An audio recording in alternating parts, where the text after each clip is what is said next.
ఓం శ్రీ మాత్రే నమః. శ్రీ గురుభ్యో నమః. అమ్మవారి పిలుపు ఛానల్కి స్వాగతం అండి.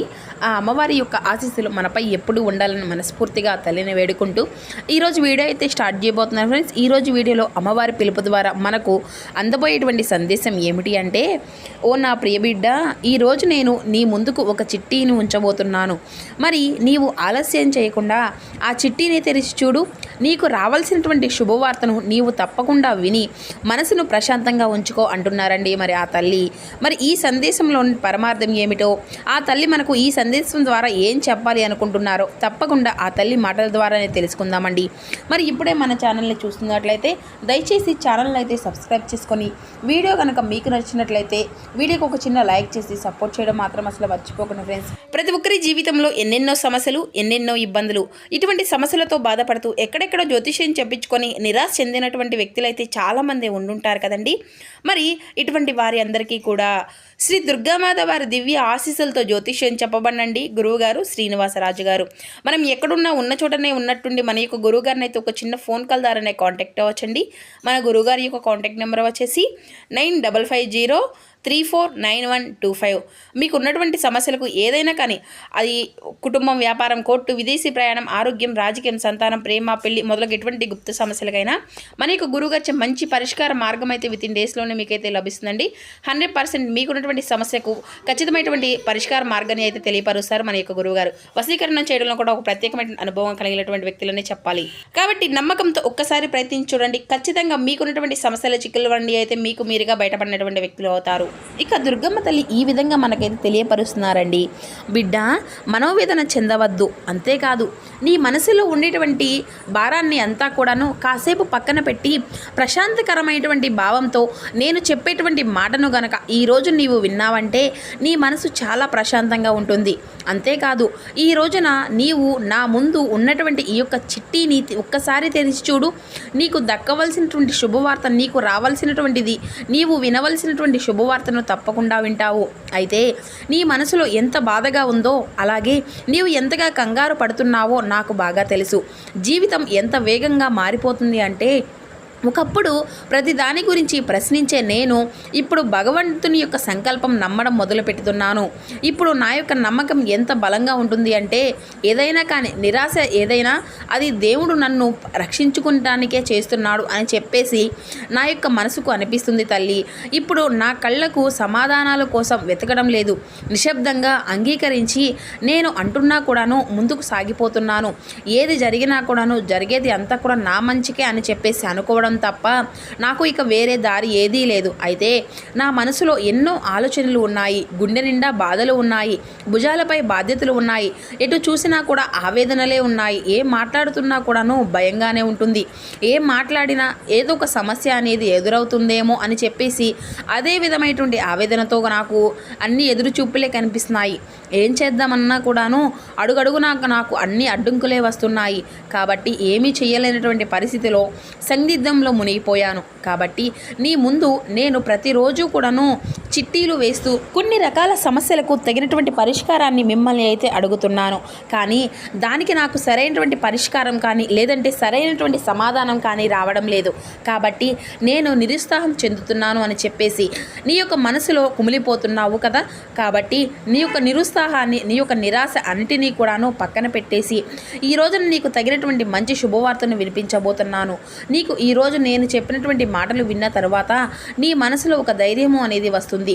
నీవు ఎంత బాధపడ్డావో నాకు తెలుసు. నీ కళ్ళు ఎంత అలసిపోయాయో కూడా నీవు ఎంత విసిగిపోయావో అన్నది కూడా నాకు తెలుసు. అంతేకాదు, నీ గుండె ఎంత బరువెక్కిందో, నీ గొంతు ఎంత మూసుకుపోయిందో, ఊపిరి తీసుకున్నందుకు నీవు కూడా ఎంత అంటే కష్టపడుతూ వస్తున్నావో, నీవు ఏడుస్తున్నప్పుడు కూడా వచ్చేటువంటి ఆ యొక్క శబ్దాన్ని ఆపడానికి నేను ఎంత ప్రయత్నిస్తున్నానో అన్నది కూడా నాకు మాత్రమే తెలుసు. కనిపించినటువంటి సమరమే నీ యొక్క మనసులో జరుగుతుంది అని నాకు అర్థమయ్యింది. అయితే బాగా గుర్తుపెట్టుకో, నీ కథలో పాత్ర నీదే, కథకి ప్రాణం పోసింది నీవే, ఆ యొక్క కథను చూసి ఆనందపడేది కూడాను నీవే, కథ అనుభవించింది, దుఃఖం పడుతుంది కూడా నీవే కదా. కాబట్టి నిన్ను నీవుగా ఈ యొక్క ప్రపంచానికి పరిచయం చేసుకున్నది కూడాను నీవే. కానీ చివరికి కనపడకుండా పోతుంది మాత్రం నీవే. అయితే చనిపోయేంత వరకు కూడా నా యొక్క జీవితం ఏ విధంగా ఉంటుంది, ఎలాంటిది అనేది కూడాను నీకే అర్థమవుతుంది కదూ. కాదు, అదే ఒక మాయ. ఎందుకంటే ఈ విధంగా నీకు వస్తూ ఉంటుంది అంటే ఎందుకు చనిపోతామో తెలియనటువంటి అయోమయంలోనే జీవితము అనేది ముగిసిపోతుంది. కాబట్టి ముందు నీకు ఏది దక్కాలి, ఏది అవసరం, ఏది నీకు అనవసరం అనేది కూడా కేవలం నీవు మాత్రమే తెలుసుకో. కాబట్టి నేను నీకు అడుగడుగునా కూడాను ఏమి ఇవ్వాలో నాకు మాత్రమే తెలుసు. చీకటి అయితే చంద్రుడే రాజు, తెల్లవారితే సూర్యుడే రాజు. ఒక్కొక్క రోజు కూడాను ఒకరిది అనేది కాదన్నప్పుడు అన్ని రోజులు కూడా నీవని చెప్పేసి ఎలా అనుకుంటున్నావో చెప్పు. ఒక్కొక్క రోజు ఒక్కొక్కలాగా ఉంటుంది. మనది కానటువంటి రోజు మౌనంగా ఉండడం అలవాటు చేసుకోవాలి. మనదైనటువంటి రోజు వినయంగా కూడాను ఉండాలి. అయితే నీవు చేసుకునేటువంటి ప్రతి ఒక్క తప్పు కూడాను ఏంటో తెలుసా, ఎప్పుడూ కూడా నేను అనుకున్నది వెంటనే జరిగిపోవాలి, నాకు కావాల్సినటువంటి సమాధానం ఇప్పుడే నేను తెలుసుకోవాలి అన్నట్లుగా నీవు ఉంటున్నావు. కానీ ఇక్కడే కొంచెం నీవు ఓపిక పట్టకపోతే ఎలా చెప్పు. ఈరోజు నేను నీకు తప్పకుండా శుభవార్తను అయితే వినిపించబోతున్నాను. నీ మదిలో మొదలయ్యేటువంటి ప్రశ్నకు సమాధానం కూడా చెప్తున్నాను. నీ చీకటిలో దక్కవలసినటువంటి నీవు చీకట్లో పొందుకునేటువంటి సమాధానాన్ని ఈరోజు నీకు తీసుకొచ్చినటువంటి ఈ యొక్క చిట్టి ద్వారా నీకైతే సమాధానాన్ని, శుభవార్తను వినిపించబోతున్నాను. అయితే ఆ యొక్క శుభవార్త నీవు విన్న తర్వాత నీ యొక్క మనసులో ఉన్నటువంటి బాధ, అలాగే సందిగ్ధము, నీవు ఆలోచించినటువంటి ఆలోచన ఏది కూడా చేయలేక సతమతం అయిపోతూ ఉండేటువంటి నీ యొక్క మనసును పూర్తిగా మనోవేదన ఇవన్నీ కూడాను నీ నుండి తొలగిపోబోతున్నాయి. నీవు ఎంతగా అలమటిస్తున్నావో, అలాగే ఎంతగా నీవు కంగారు పడుతున్నావో, అలాగే నీ బంధంలో ఒక మంచి మార్పు రావాలని చెప్పేసి ఎంతగా ఎదురు చూస్తున్నావో ఆ యొక్క మార్పు కూడాను ఈ విధంగానే ఏ విషయంలోనైతే నీవు అయితే ఆలోచిస్తూ దానికి తగినటువంటి ఆనందించేటువంటి శుభవార్తను ఈరోజు నీ ముందుకు తీసుకువచ్చాను. కేవలం ఒకే ఒక ఈ యొక్క శుభవార్త అనేక జీవితాలకు వెలుగునిచ్చే విధంగా ఉండబోతుంది. ముఖ్యంగా నీ జీవితం ఎంత దారుణమైనటువంటి స్థితి నుండి ఒక అద్భుతమైనటువంటి అసలు ఈ యొక్క బంధమేనా ఇంతగా మారిపోయింది అని చెప్పేసి నీవు అనుకునేటువంటి గొప్ప స్థాయికి నీవు కోరుకునేటువంటి వ్యక్తిని నీ ముందుకు తీసుకురాబోతున్నాను. అయితే ఇంతకీ ఆ యొక్క శుభవార్త ఏంటా అని చెప్పేసి నీవు అనుకుంటూ ఉంటున్నావు కదా. అయితే చెప్తున్నాను, జాగ్రత్తగా ఆలకించు బిడ్డ. నీవు ఏదైతే నీ యొక్క జీవితంలో ఇది జరగాలి అని చెప్పేసి కోరుకుంటూ ఉంటున్నావో అదే జరగడమేమో అని చెప్పేసి అనుమానపడుతున్నావో, అంటే గాలిలో దీపం పెట్టి దీపం ఆరిపోకూడదు అని చెప్పేసి అనుకుంటే అది అంతా కూడా నీ యొక్క మూర్ఖత్వం అవుతుంది కదా. అలాగే నీవు ఏదైతే జరగాలని చెప్పేసి అనుకుంటున్నావో అది అంతా కూడా జరగడం కోసం ఎంతో కష్టపడ్డావు, రేయింబవళ్ళు ఆలోచించావు, అందులో నాకు విజయం దొరకడం లేదు ఏంటి అని చెప్పేసి ఎంత గందరగోళమైనటువంటి మానసిక స్థితిని అనుభవిస్తున్నావు. ఇక్కడ గాలిలో దీపం పెట్టినప్పుడు కేవలం దాన్ని ఆపడానికి ఒక అడ్డు కావాలి కదా. అయితే ఇక్కడ నీ యొక్క ఎదుగుదలను ఎవరైతే ఆపాలని చూస్తున్నారో వారి యొక్క చూపు నుండి నీవు ఆ యొక్క ప్రయత్నాల నుండి కూడాను బయటపడాలి. ఇతరుల దారుల నుండి వారు ఏర్పాటు చేసుకున్నటువంటి కొన్ని పనుల నుండి నీవైతే బయటపడాలి. అయితే ముఖ్యంగా గుర్తుపెట్టుకో, నీకు కూడాను ఒక అడ్డు అనేది కావాలి. ఎలాగైతే గాలిలో దీపం పెట్టినప్పుడు ఆ యొక్క దీపానికి 2 చేతులు అడ్డు పెట్టి ఆ యొక్క దీపం కొండెక్కకుండా కాపాడుకోవడమే, లేదా దాని మీద ఒక గ్లాసు ఏదైనా కానీ గాజు గ్లాసు బోర్లించి అక్కడ అంతా కూడా కొండెక్కకుండా కాపాడుకుంటా, అలాగే నీ యొక్క జీవితం కూడా ద్వేదీపమానంగా వెలగాలి అనేసి చెప్పేసి నీవు ఎలాగైతే కోరుకుంటున్నావో చక్కగా నీ యొక్క జీవితంలో సుఖ సంతోషాలతో అష్టైశ్వర్యాలతో తొలదూగడానికి ఒక చెడు కన్ను అనేది కూడాను అడ్డుగా వస్తుంది.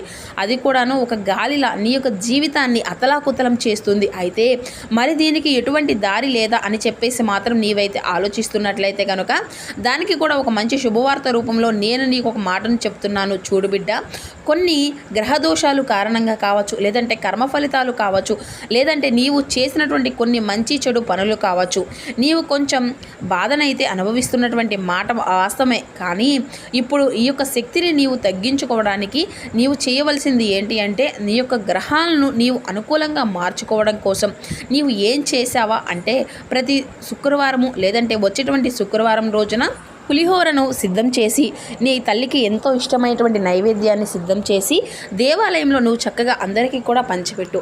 ఈ విధంగా పంచిపెట్టిన తర్వాత ఆ తల్లితో పాటుగా నీవు కుదిరినట్లయితే చపాతీని కానీ ఇటువంటివి ఏదైనా కానీ చక్కగా తయారు చేసి, లేదంటే ఆ తల్లికి ఇష్టమైనటువంటి నైవేద్యాన్ని తయారు చేసి అందరికీ కూడా ఇష్టంగా వడ్డించు. మరి ఈ విధంగా తయారు చేసినటువంటి దేవాలయంలో నీవు కనుక పేదవారికి కానీ లేదంటే ఎవరికైనా కానీ పెంచిపెట్టినట్లయితే నీవు ఏ శక్తి అయితే నీకు నీకు అడ్డంకుగా వస్తుందో ఆ శక్తి అనేది పూర్తిగా అంతా కూడా పతనం అవుతుంది.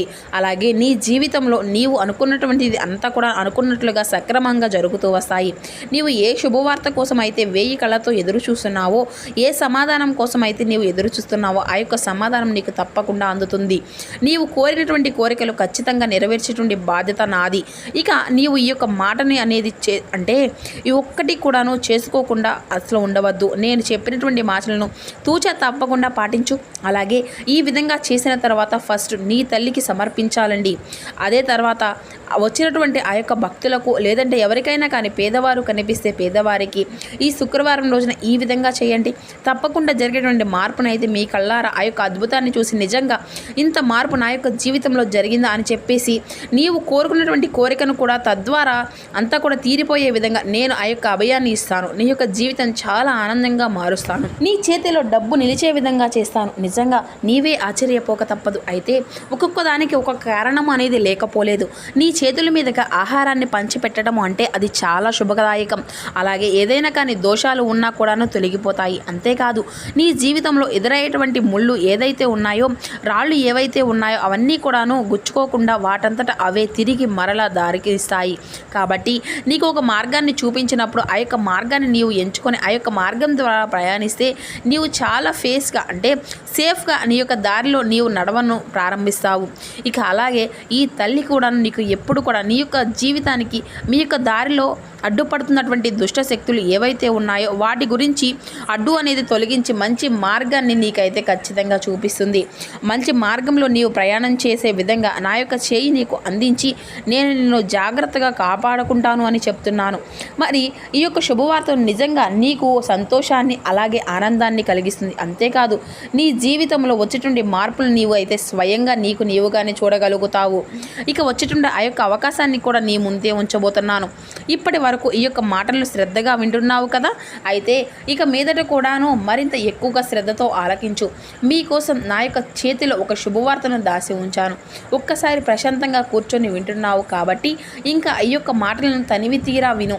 ఎందుకంటే ఈ యొక్క మాటలు నీ యొక్క చెవులకు మాత్రమే కాదు నీ యొక్క మనసుకు కూడా అందించాలి. ఎందుకంటే వాటిలో ఒక ఊహించినటువంటి అద్భుతం అనేది దాగి ఉంది. ఈ యొక్క మాటలు అన్నీ కూడా నీ చెవులకు మాత్రమే కాదు నీ యొక్క మనసుకు అంతా కూడా చేరాలనేసే నా ప్రయత్నం. ఇటీవల నీవు ఎన్నో విషయాల గురించి ఆలోచిస్తున్నావు కదా. ఎంత ప్రయత్నించినా కొన్ని పనులు ముందుకు సాగిపోవడం లేదు. ఇంకెప్పుడు నా యొక్క పరిస్థితి మారుతుంది నీలో నీవే ప్రశ్నించుకుంటూ ఉండడం కానీ గుర్తుపెట్టుకో. ఆలస్యము అనేది నీకు దక్కవలసింది రాదని కాదు, సరైనటువంటి సమయం కోసం నేను దాన్ని ఆపి ఉంచానని అర్థం. ఇక ఈ ఒక్కటి నీవు నన్ను అర్థం చేసుకో. నీ జీవితంలో కూడాను ఒక మంచి మార్పు అనేది మొదలయ్యింది. నీవు ఊహించినటువంటి సమయంలో ఏదైనా కానీ ఒక ఫోన్ కాల్ రావచ్చు, ఒక శుభవార్త రావచ్చు, చాలా కాలంగా ఎదురు చూసినటువంటి ఒక విషయం గురించి నీకు ఒక సమాచారము అనేది అందవచ్చు. చిన్నదిగా కనిపించినా కానీ ఆ యొక్క వార్త అనేది నీ మనసులో పెద్ద ఆనందాన్ని అయితే తప్పకుండా తీసుకువస్తుంది. ఇది నేను నీకు ఇస్తున్నటువంటి హామీ. ఇప్పటి వరకు నిన్ను బాధ పెట్టినటువంటి విషయాలు ఒక్కొక్కటిగా పూర్తిగా పక్కన పెట్టు. గతంలో జరిగినటువంటి ప్రతి ఒక్క విషయాన్ని కూడాను నీ యొక్క భవిష్యత్తును నిర్ణయిస్తుంది. నిన్నటి కన్నీళ్లు రేపటి చిరునవ్వు ఎప్పుడూ కూడాను ఆపలేవు కదా. అలాగే నీకు రావాల్సిన మంచి నీ దగ్గరకే రాబోతుంది. దాని ముందు కొన్ని పరీక్షలు కూడా రావచ్చు, కానీ వాటిని అయితే నీవు తప్పకుండా ఎదుర్కోగలగాలి. ఎదుర్కొనేటువంటి శక్తి సామర్థ్యాలను కూడాను నేను నీకు ప్రసాదిస్తాను. అందుకే ప్రస్తుతం అంతా కూడాను ఎదురవుతున్నటువంటి ఈ యొక్క చిన్న చిన్న అడ్డంకులన్నిటినీ కూడా చూసి నీవు భయపడుతున్నావు. కానీ అసలు భయపడవద్దు, ధైర్యంగా ఉండమని చెప్పేసి నేను నీకు చెప్తున్నాను కదా. నీ జీవితంలో ఏది రావడం లేదు అని చెప్పేసి అనుకోవద్దు. కొన్నిసార్లు మార్పు అనేది నీ కళ్ళకు కనిపించక ముందే నీ జీవితంలోకి తప్పకుండా మొదలయ్యేటువంటి రోజే వస్తుంది. కాబట్టి ఈ రోజు నుండి ఒక మాటను నీ యొక్క మనసులో గుర్తుపెట్టుకో. నా జీవితం ఒక మంచి అనేది జరగాలి అనేసి నేను ఎదురు చూస్తున్నటువంటి శుభవార్త తప్పకుండా నా యొక్క జీవితాన్ని తాకబోతుంది. నా యొక్క మనసును ఒక కోరిక ఉంటే దాన్ని అసలు వదిలిపెట్టను. నా యొక్క ప్రయత్నాన్ని నేను అసలు ఆపను. నా యొక్క నమ్మకాన్ని నేను ఎక్కడా కూడా కోల్పోను. ఎందుకంటే నా కథ ఇంకా పూర్తి కాలేదు. కాబట్టి బహుశా నీవు ఎదురు చూస్తున్నటువంటి ఆ యొక్క ఒక వార్త అనేది ఒక సమాధానం నీ యొక్క జీవితంలో ఒక కొత్త అధ్యయనానికి మొదటి అడుగుగా కావచ్చు. అందుకే ధైర్యంగా ఉండు, మంచి మంచి ఆలోచనలు చేయి, ప్రశాంతంగా ఉండు. రేపటి గురించి అసలు భయపడవద్దు. నీ కోసం తప్పకుండా ఈ చీకటిలో నేను శుభవార్తనే దాచి ఉంచాను. ఆ శుభవార్త నీకు ఉద్యోగానికి సంబంధించింది కావచ్చు, వ్యాపారానికి సంబంధించింది కావచ్చు, నీ యొక్క ఉన్నతి అంటే నీ యొక్క ఉన్నతమైనటువంటి అభివృద్ధి కోసం కావచ్చు, ఇలా ఏదైనా కావచ్చు, నీ యొక్క బంధం గురించి మంచి శుభవార్త కావచ్చు, ఇలా నీవే తాపత్రయపడుతూ ఎదురు చూస్తున్నటువంటి విషయం గురించే ఒక మంచి శుభవార్త అనేది నీకు అందబోతుంది. ఊహించుకో, అది నీ దగ్గరకు వచ్చినప్పుడు, ఆ యొక్క శుభవార్త అనేది వచ్చినప్పుడు ఇంతకాలం నేను ఎదురు చూసింది ఇదేనా అనేసి ఆనందించేటువంటి రోజు తప్పకుండా నీకైతే ఎదురు కాబోతుంది. నీ ముఖంలో చిరునవ్వు రావాలి, అది నేను నా కళ్ళారా చూడాలి. దాంతో నీ మనసులో ఉండేటువంటి భారం మొత్తము కూడా తగ్గాలి. అదే నా కోరిక. నీ కోసం నేను ఆ యొక్క శుభవార్తను ఈ చిట్టీలోనే దాచి ఉంచాను. ఇది నీ యొక్క జీవితంలో నిజమైనటువంటి ఆనందానికి ప్రతిరూపంగా మారబోతుంది. అంతేకాదు, నీ మనసులో ఉండేటువంటి బాధను ఎవరూ కూడా అర్థం చేసుకోవడం లేదు అని చెప్పేసి నీవు అసలు అనుకోవద్దు. నీవు చెప్పాలి అని చెప్పేసి ప్రయత్నించినా నీ యొక్క మాటలను కనీసం వినేవారు కూడాను లేరని చెప్పేసి నీ యొక్క మనసు కనిపిస్తుంది కదా. అయితే అన్నిటికీ కూడా నేను ఉన్నాను కదా. నీకు ఏదైనా కానీ అనిపిస్తే, నీ మనసులో ఏదైనా కానీ అనిపిస్తే నాతో చెప్పుకో. అలాగే ఒక్క మాట అయితే గుర్తుపెట్టుకో, నిన్ను అందరూ కూడా అర్థం చేసుకోవాల్సినటువంటి అవసరం ఏదీ లేదు. నిన్ను నీవుగా అర్థం చేసుకోవడం మొదలుపెట్టు. ఇటువంటిది నీకు ఎన్నోసార్లు చెప్పాను ఈ యొక్క మాటను. ఈ రోజు తర్వాత నీ యొక్క బాధ అంతా కూడా పూర్తిగా తగ్గిపోతుంది. గమనించు, నీవు ఎంత మంచిగా ఉన్నా కానీ కొంతమంది నిన్ను తప్పుగానే అర్థం చేసుకుంటూ వస్తున్నారు. నీవు ఎంత నిజాయితీగా మాట్లాడినా కొంతమంది నీ యొక్క మాటల్లో తప్పులనే వెతుకుతున్నారు. దానికోసం నీవు నీ యొక్క విలువను ఎందుకు తగ్గించుకోవాలి? ఎందుకంటే నీ యొక్క హృదయంలో నీవు ఎదుర్కొన్నటువంటి యుద్ధాలు నీకు మాత్రమే తెలుసు, ఎదుటి వ్యక్తులు కాదు కదా. నీవు ఒంటరిగా ఏడ్చినటువంటి రాత్రులు నీకు మాత్రమే తెలుసు. ఎవరితోనూ చెప్పుకోలేక మనసులో దాచిపెట్టుకున్న బాధ అంతా కూడా నీకుగానే అర్థమవుతుంది కదా. అందుకే ఎవరో ఒకరు నిన్ను అర్థం చేసుకోలేదనేసి బాధపడుతూ నీ మీద నీవే అనుమానం పెట్టుకోవద్దు. కొన్నిసార్లు మన యొక్క జీవితంలో మనల్ని అర్థం చేసుకునేటువంటి వ్యక్తులు ఆలస్యంగా రావచ్చు. అప్పటి వరకు మనకు మాత్రమే తోడుగా ఉండాలి, భరోసాగా ఉండాలి. నీవు అలసిపోయినప్పుడు విశ్రాంతి తీసుకో. ఏడుపు వస్తే ఏడువు, కానీ నీ యొక్క జీవితాన్ని మాత్రం అసలు వదులుకోవద్దు. ఈరోజు నిన్ను ఎవరు అర్థం చేసుకోకపోయినా రేపు నీ యొక్క పరిస్థితిని అర్థం చేసుకునేటువంటి రోజులు కావచ్చు, అర్థం చేసుకునేటువంటి మంచి బంధం నీకు ఎదురు కావచ్చు. నీ యొక్క విలువను ఇతరుల ముందు అర్థం చేసుకునేటువంటి శక్తితో ఎప్పుడూ కూడాను నీవైతే అంతా కూడాను కొలుచుకోవద్దు. నీవు చాలా విలువైనటువంటి వ్యక్తివి, ఇది మాత్రం నిజం. నీ యొక్క మనసు చాలా సున్నితమైనది కాబట్టి చిన్న మాట కూడా నిన్ను బాధిస్తుంది. ఈ రోజు నుంచి ఒక నిర్ణయం అనేది తీసుకో. నిన్ను ఎవరు కూడా అర్థం చేసుకున్నా చేసుకోకపోయినా నేను మాత్రం నన్ను ఏ విధంగా కూడా వదులుకోను. నాకు భగవంతుని యొక్క అనుగ్రహం ఉంది. నా కన్నీళ్లకు ఒకరోజు కారణం తప్పకుండా ఎదురవుతుంది. ఈరోజు బాధతో నిండిపోయినటువంటి నా యొక్క హృదయం రేపు ఆనందం అనేది తప్పకుండా ఏర్పడుతుంది అనేసి ఒక్కసారి నిన్ను నీవుగా గట్టిగా ఈ యొక్క విషయాలను జాగ్రత్తగా పెట్టుకో. ఇక ఎందుకంటే నీ జీవితంలో నీవుగానే మొదటి తోడు కాబట్టి ఈ విషయాలను అసలు మర్చిపోవద్దు అనేసి ఆ దుర్గమ్మ తల్లి మనకు ఈ విధంగా తెలియపరిచారండి. విన్నారు కదండి. తిరిగి మరో చక్కని వీడియోతో కలుసుకుందాం. ఓం శ్రీ మాత్రే నమః. శ్రీ గురుభ్యో నమః. జై దుర్గా భవాని.